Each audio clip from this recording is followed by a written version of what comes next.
Kaanak, kaibigan at mapa-Noranians, kanya-kanyang pagpupugay sa yumaong superstar at national artist for film and broadcast arts na si Nora Aunor. Para sa ilan, itinuturing siyang haligi at salamin ng kanilang buhay. Balitang hatid ni Nelson Canlas. Bitbit ng ilang dumalaw sa burol ni Nora Aunor ang mga alaalang hindi na mauulit kasama ang superstar.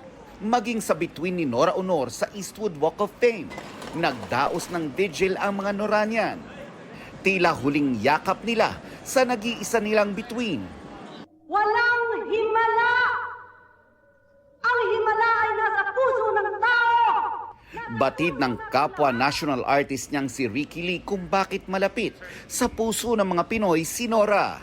Naging simbolo siya na nagbigay ng hope, pag-asa sa mga Pilipino, yung mga nasa baba, so-called, mga nasa gilid, na may pag-asa silang mangarap at pwedeng matupad.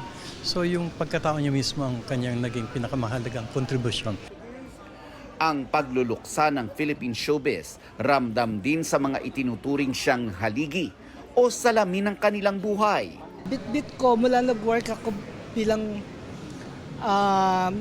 comedian, bit-bit ko ang pangalang Nora. Nagpapasalamat ako sa kanya.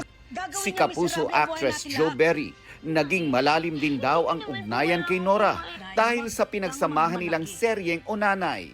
Yung pagiging mabait niya po sa lahat ng tao, literal po yun, kahit na sinong kausap niya, mabait po talaga siya. One text away si nanay. Pag may mga gusto akong sabihin, nagre-reply siya agad.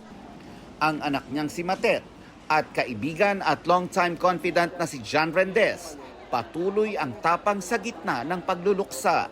We're gonna try to make her proud and be strong and keep our head up and look for the future, look for the best for the future. Sensya na po kayo, I'm at a loss for words po. Malaking pasasalamat namin kay Mami dahil kinuha niya kami para maging anak niya, maiparamdam niya sa amin yung pagmamahal niya. Umasa ako sa iyo pero wala kang ginawa.